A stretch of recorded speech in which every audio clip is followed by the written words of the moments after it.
حکیم نے بھی سورہ آل عمران کے آخری رکوع میں ذکر کو سب سے پہلے اور سب سے اہم عامل کی حیثیت سے شمار کیا ہے۔ چنانچہ اس کی پہلی آیت جو ہے سورہ آل عمران کے آخری رکوع کی، اس میں تو وہی مضمون جو میں بیان کر چکا وہ آیا ہے، ان فی خلق السماوات والارض واختلاف اللیل والنہار لآیات لأولی الالباب۔ یقیناً آسمان اور زمین کی تخلیق میں اور دن اور رات کے الٹ پھیر میں نشانیاں ہیں ہوش مندوں کے لیے۔ ان کے ذریعے سے انسانی شعور کے اندر وہ معرفت رب اجاگر ہوگی۔ وہ پہلا مرحلہ اب اس نے طے کر لیا، وہ ڈورمنٹ معرفت اب ایکٹیویٹ ہو گئی۔ اب مزید فکر کا مرحلہ ہے جو اگلی آیت میں آیا ہے، الذین یذکرون اللہ قیاما وقعودا وعلی جنوبہم ویتفکرون فی خلق السماوات والارض ربنا ما خلقت ھذا باطلا سبحانک فقنا عذاب النار۔ یعنی تفکر جو ہے ویتفکرون فی خلق السماوات والارض، وہ تفکر کرتے ہیں، غور و فکر کرتے ہیں آسمان اور زمین کی تخلیق میں، لیکن اس تفکر کے ساتھ لازماً ذکر اور ذکر مدام، ذکر بھی وہ کہ جو مستقل ہو، ہر حالت میں ہو۔ الذین یذکرون اللہ قیاما وقعودا وعلی جنوبہم، وہ لوگ کہ جو اللہ کو یاد رکھتے ہیں، اللہ کا ذکر کرتے ہیں، کھڑے ہوئے بھی، بیٹھے ہوئے بھی، اور اپنے پہلوؤں کے بل یعنی لیٹے ہوئے بھی۔ اب ان تین کے سوا تو کوئی پوزیشن انسان کی نہیں ہے، اسی کا نام ہے دوام ذکر۔ اور اس کے ساتھ اگر وہ تفکر کرتے ہیں تو ان کا فکر اگلی منزل تک پہنچتا ہے۔ تو پہلی شے تھی فکر انسانی کی صحیح رخ پر مزید پیش قدمی اور پیش رفت، اور اس کے لیے لازم ہے ذکر و فکر کا امتزاج۔ دوسری چیز کو لیجئے عمل کی درستی۔ اس عمل کی درستی کے لیے اللہ تعالیٰ کے ساتھ ایک گہرے تعلق کی ضرورت ہے، اس لیے کہ صبر کی بحث میں یہ مضامین شاید آپ کے سامنے آ گئے ہوں کہ صبر، جہاں مصیبت پر صبر ہوتا ہے، تکلیف پر صبر ہوتا ہے، اللہ کے احکام پر جمنا یہ بھی صبر ہے، نفس کی خواہشات کی باغ کو تھام کر رکھنا، کھینچ کر رکھنا یہ بھی صبر ہے، اور استقامت کسی شے پر قائم رہنا یہ بھی صبر ہے۔ تو عمل صحیح پر استقامت کے لیے وَاصْبِرْ وَمَا صَبْرُكَ إِلَّا بِاللَّهِ، اس صبر کی سب سے اہم جو بنیاد ہے، اس کا جو سب سے بڑا ذریعہ ہے، اس کا جو سب سے بڑا سہارا ہے، وَمَا صَبْرُكَ إِلَّا بِاللَّهِ، اس کے لیے ضرورت ہے ایک گہرے تعلق کی کہ اللہ کے ساتھ ایک ایسا تعلق برقرار رہے جو نہ صرف گہرا ہو بلکہ دائم و قائم، مسلسل۔ ذرا ذہول ہوگا تعلق مع اللہ میں، ذرا کمی آئے گی، شیطان کا وار کاری ہو جائے گا۔ اسی کو حضور نے حدیث میں یوں تعبیر کیا ہے تمثیلاً کہ جو دل اللہ کی یاد سے غافل ہے، اس پر فارسی کا وہ مقولہ بھی ہے کہ خانہ خالی را دیو می گیرت، گھر خالی رہے تو جنات اس پر دیو جو ہے آ کر قبضہ جما لیتے ہیں۔ تو خانہ قلب جو ہے اگر یاد خدا بندی سے خالی ہو گیا تو شیطان ابلیس لعین اپنی تھوتنی ٹکا دیتا ہے۔ یہ لفظ آتا ہے سور کے منہ کے لیے تھوتنی، جس طرح اس کا نکلا ہوا سا منہ ہوتا ہے آگے، تو یہ لفظ استعمال کیا گیا کہ وہ اپنی تھوتنی انسان کے دل پر جما کر اور پھوکے مارنی شروع کر دیتا ہے۔ تو شیطان کو موقع ہی تب ملتا ہے جب انسان کے تعلق مع اللہ کے اندر کمی ہو، وہ خانہ بالکل خالی ہو گیا ہو یا اتنا ضعیف ہو گیا ہو کہ کل عدم ہو جائے، گویا کہ نہیں۔ تیسری چیز کی طرف آئیے روحانی ترقی، روحانی ترقی کے لیے میں ایک اصطلاح کے سامنے لا رہا ہوں، اس سے مراد کیا ہے؟ روحانی ترقی کے لیے ہماری دینی اصطلاح ہے تقرب الی اللہ، اللہ سے قریب تر ہوتے چلے جانا۔ اس پر میرا ایک کتابچہ بھی ہے، تقرب الی اللہ کے 2 مدارج، 2 درجے، جو در حقیقت ایک حدیث نبوی علیہ الصلوۃ والسلام ہی پر مبنی ہے کہ حضور نے ایک درجہ قرار دیا ہے تقرب بالفرائض، فرائض کے ذریعے سے انسان اللہ کا قرب حاصل کرے۔ ایک ہے تقرب بالنوافل، نوافل کے ذریعے سے اللہ کا قرب حاصل کرے۔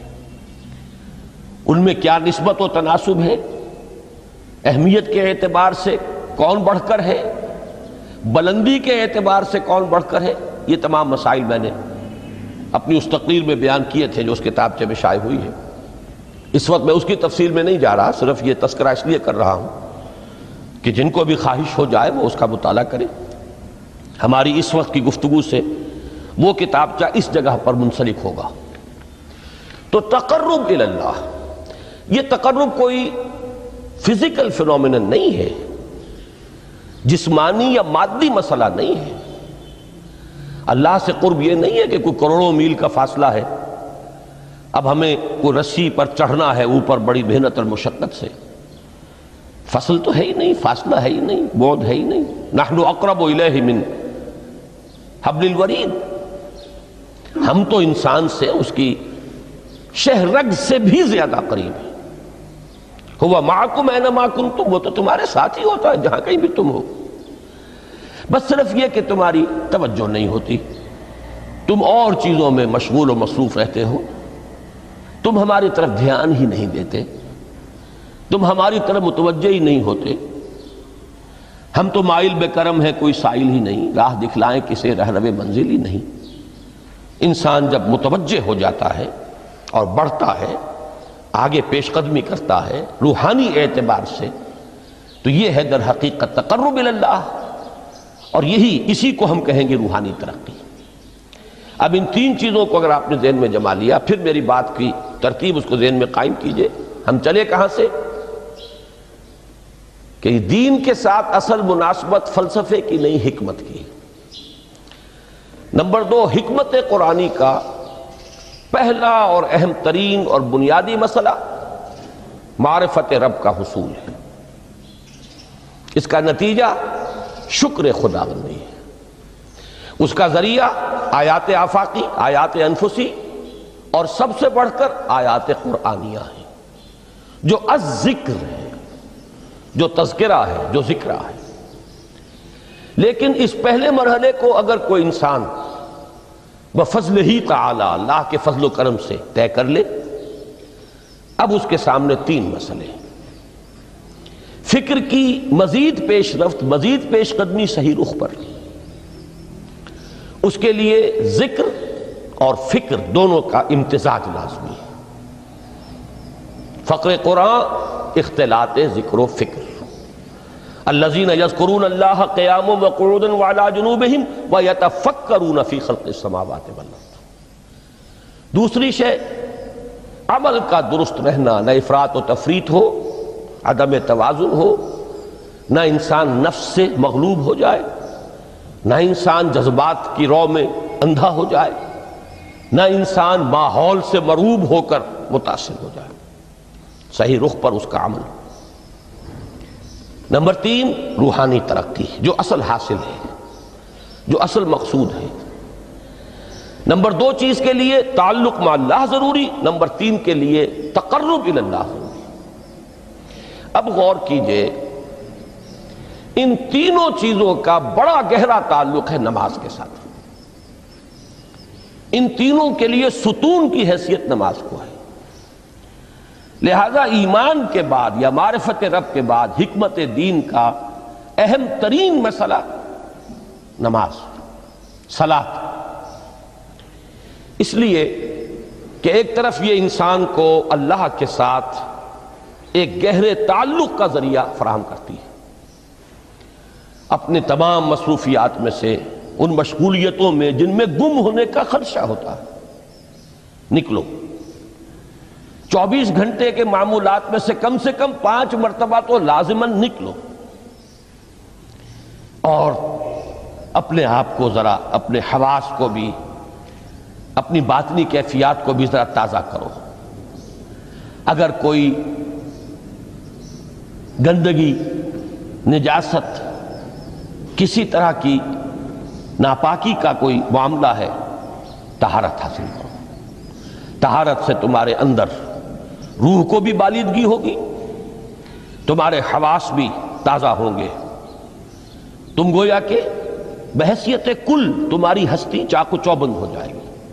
وہ کسل، وہ سستیاں، وہ جو ایک کثافتیں ہوتی ہیں، ان سب سے نجات حاصل کرو، اور اب اپنے رب کے حضور میں کھڑے ہو جاؤ، اس کے ساتھ اپنا عہد بھی تازہ کرو، اس کی اہم صفات کو بھی اپنے ذہن میں پھر مستحضر کرو۔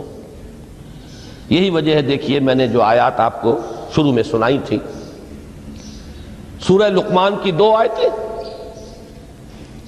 پہلی آیت میں اس کا ترجمہ کر چکا، دوسری آیت وَلَقَدْ وَإِذْ قَالَ لُقْمَانُ لِابْنِهِ وَهُوَ يَعِظُهُ يَا بُنَيَّ لَا تُشْرِكْ بِاللَّهِ إِنَّ الشِّرْكَ لَظُلْمٌ عَظِيمٌ۔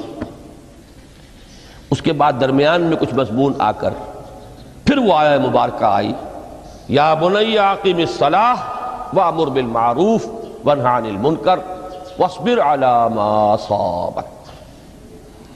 گویا کہ اہم ترین چیز، بنیادی ترین چیز، اللہ کو محض پہچان لینا کافی نہیں ہے، یاد رکھنا ضروری ہے۔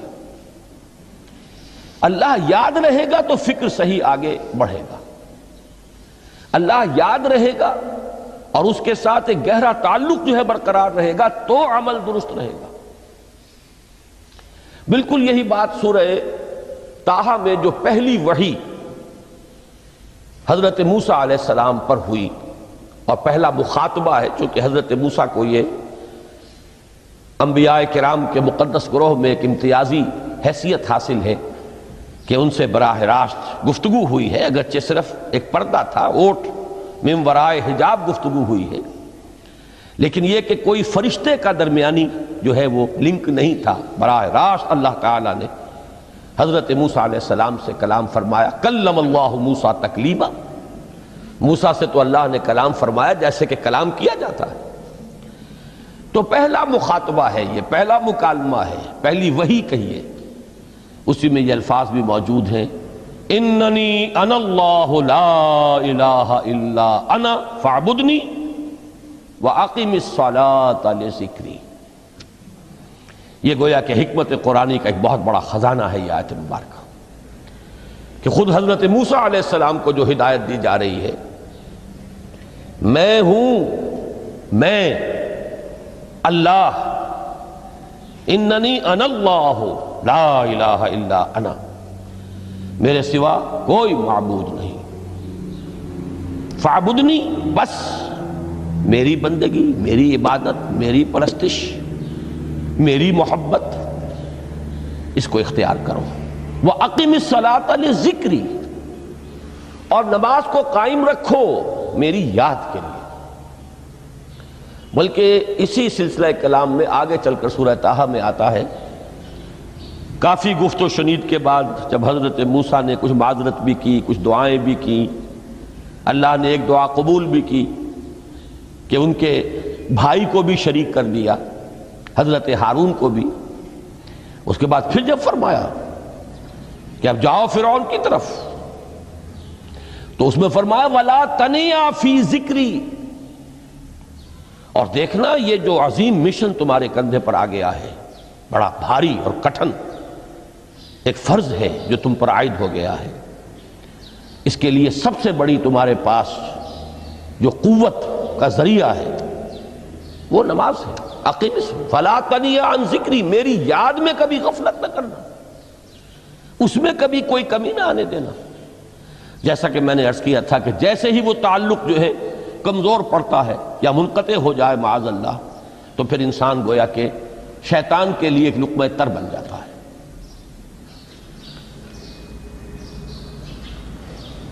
اب آپ غور کیجئے، تیسری شے تقرب الی اللہ،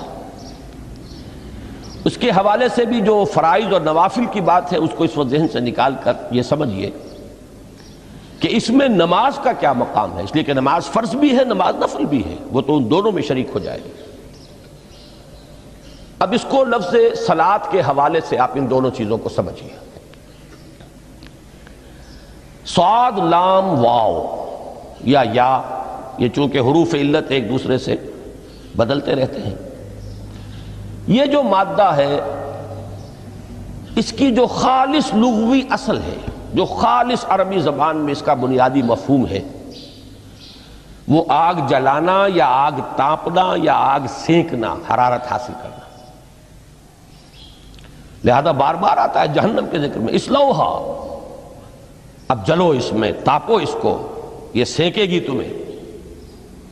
بلکہ تفتلون کا لفظ آیا ہے حضرت موسیٰ کے کلام میں، جب وہ گئے تھے کوہ طور پر، جب پہنچ گئے تو تھے آگ تک کی تلاش میں، لعلکم تفتلون، تو اپنے اہل خانہ سے یہی کہا تھا کہ مجھے کہیں وہ روشنی نظر آ رہی ہے، غالباً کوئی وہاں سے آگ مل سکے گی، ورنہ یہ کہ کوئی رہنمائی کو رستہ مجھے مل سکے گا، میں وہ آگ لے آؤں گا، کوئی چنگاری وہاں سے لے آؤں، لعلکم تفتلون، تاکہ تم، اب یہ اصطلاح در حقیقت باب افتعال ہے، اور یہ تے یہاں پر توئے کی شکل اختیار کر گئی، تا نے توبن کی صورت اختیار کی صاد کی وجہ سے۔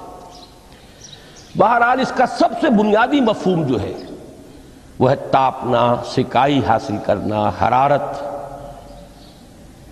اس کے حوالے سے سمجھ لیجئے کہ سب سے بنیادی تعلق اس کا جو ہے وہ روح کے ساتھ ہے۔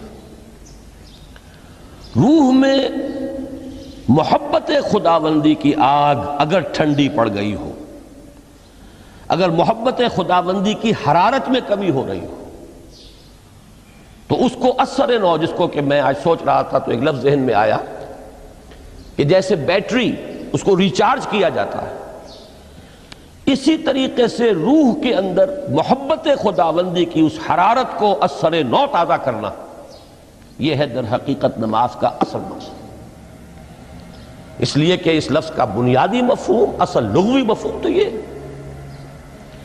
اگرچہ اس کا سب سے زیادہ کثرت سے جو استعمال ہوتا ہے، اور لفظ صلاۃ جس سے در حقیقت جس تصور پر مبنی ہے وہ ہے اقدام، کسی کی طرف متوجہ ہونا اور پھر دعا۔ صلاۃ کا سب سے قریبی مفہوم لفظی جب بیان کیا جائے گا، اس سے مراد، اس کے معنی، تو دعا اس میں اہم ترین ہے۔ کسی کی طرف توجہ کرنا، مناجات کرنا، گفتگو کرنا، مخاطبہ، مکالمہ، دعا، یہ در حقیقت صلاۃ کا سب سے بڑا اصطلاحی مفہوم ہے۔ لیکن جو اس کا مادہ ہے، صاد لام واو یا صاد لام یا، اس کا اصل مفہوم جو ہے وہ تاپنا، حرارت حاصل کرنا۔ تو ان دونوں کے حوالے سے عرض کر رہا ہوں، وہ تاپنا اور حرارت حاصل کرنا وہ ہے روح کے اعتبار سے۔ وہ جو کہا اقبال نے کہ بجھی عشق کی آگ اندھیر ہے، مسلمان نہیں راہ کا ڈھیر۔ یہ عشق کی آگ جب بجھ جاتی ہے، در حقیقت یہی تو انسان کی روحانی موت ہے۔ جب یہ نہ رہے تو چاہے منطق میں بہت انسان ماہر ہو، مجھے اقبال کا ایک شعر یاد آیا ہے، تقابل کرتے ہوئے ایک انسان محکوم اور ایک انسان حر، آزاد انسان، ان کی نفسیات میں جو بنیادی فرق علامہ اقبال نے مختلف مواقع پر بیان کیے ہیں۔ محکوم ہے بیگانہ اخلاص و مروت، ہر چند کے منطق کی دلیلوں میں ہے چالاک۔ تو منطق کی دلیلوں میں انسان چالاک ہو جائے اور وہ لغت ہائے حجازی کا وہ ایک خزانہ بن جائے، اسے تمام الفاظ کے معنی یاد ہو، وہ بڑے مسائل فقہ کے اسے ازبر ہو، جزیات، بے انتہا جزیات جو ہیں وہ مستحضر ہو، فلسفے کے بڑے بڑے مسئلے اس نے حل کر لیے ہوں، لیکن اگر روح میں وہ اللہ کی محبت کی آگ نہیں ہے، وہ تپش نہیں، بجھی عشق کی آگ اندھیر ہے، مسلمان نہیں راکھ کا ڈھیر۔ اسی کے حوالے سے آج مجھے یاد آیا تھا کہ وہ جو بڑی سادہ سی ایک نظم ہے، اللہ تعالیٰ سے دعا، یا رب دل مسلم کو وہ زندہ تمنا دے، اس میں بھی جو الفاظ آئے ہیں جو روح کو گرما دے اور قلب کو تڑپا دے، یہ ہے اصل جو مقصود ہے نماز کا۔ اور یہی وہ چیز ہے جیسا کہ میں نے عرض کیا تھا کہ نگاہوں سے اوجھل، یہ پہلو سامنے ہے ہی نہیں، دوسرا پہلو سامنے ہے اور وہ بھی میرے نزدیک بہت اہم ہے، بہت بنیادی ہے، اس میں کوئی شک نہیں، لیکن یہ ہے بلند ترین منزل کہ تقرب الی اللہ، اس کے لیے در حقیقت یہ کس لیے درکار ہے؟ روح کے اندر عشق کی حرارت اور گرمی تازہ ہو جائے۔ بسا اوقات یہ اندر دب جاتی ہے، جیسے انگارہ ہوتا ہے آگ کا، اس کے اوپر خاک اور راکھ آ جاتی ہے، اندر کچھ ہوتی ہے، آگ دبی ہوئی سمجھ، آگ بجھی ہوئی نہ جان، اس دبی ہوئی آگ کو پھر ایک شعلہ بنانا، پھر اس کے اندر ایک حیات تازہ پیدا کرنا، یہ ہے نماز کا اہم ترین اور بلند ترین مقصد۔ لیکن اس کے ساتھ ہی اس نماز میں ذکر ہونا، اس کا یہ ذکر ہے، اور ذکر کی جب میں فہرست بیان کیا کرتا ہوں بہت سے حضرات کے سامنے ہوگا کہ ذکر کا در حقیقت مفہوم ہے استحضار اللہ فی القلب۔ ہمارے ہاں غلطی سے جو ذرائع ذکر ہیں انہیں ذکر قرار دے دیا گیا ہے۔ نماز ذکر نہیں ہے، نماز ذکر کا ذریعہ ہے۔ اقیم الصلاۃ لذکری، نماز قائم کرو میرے ذکر کے لیے۔ یہ اللہ اللہ کہنا یا ادعیہ معصورہ جو حضور صلی اللہ علیہ وسلم کی مسنون دعائیں ہیں، انہیں اپنے تمام معمولات دنیاوی کے ساتھ ساتھ ان دعاؤں کو بھی انسان پڑھتا رہے، اللہ سے دعا کرتا رہے، یہ تمام ذرائع ذکر ہیں۔ سبحان اللہ سبحان اللہ الحمدللہ الحمدللہ، اس کا آپ ورد کیجئے، یہ بھی ذریعہ ذکر ہے۔ حقیقت میں ذکر ہے استحضار اللہ فی القلب، اللہ کو دل میں لے آنا، اللہ کو دل میں حاضر کر لینا، اصل میں تو ترجمہ ہوگا، لیکن حاضر جاننا، یہ کیفیت جو ہے انسان کو حاصل ہو جائے۔ اب اس کے حوالے سے ذرا بات سمجھیے کہ ایک تو میں عرض کر چکا ہوں مجسم ذکر تو قرآن ہے، لہذا ذکر کی فہرست جب آپ کریں گے ذرائع ذکر تو ان میں سب سے پہلے قرآن آئے گا، اس لیے کہ وہ ہماری حکمت کے پہلے مسئلے کو حل کر رہا ہے، بنیادی مسئلہ، اہم ترین مسئلہ۔